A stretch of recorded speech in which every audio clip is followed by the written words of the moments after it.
This is the HEISLER steam locomotive. It was built in 1899 and it was originally used at Westside Lumber up in Tuolumne, California.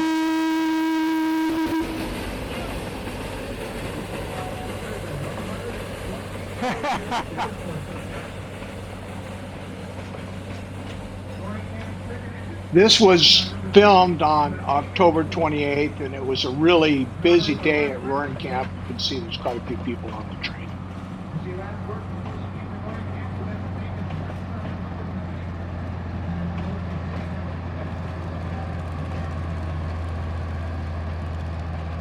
That's a Plymouth locomotive that's helping push the train. Thanks for watching. Please like and subscribe.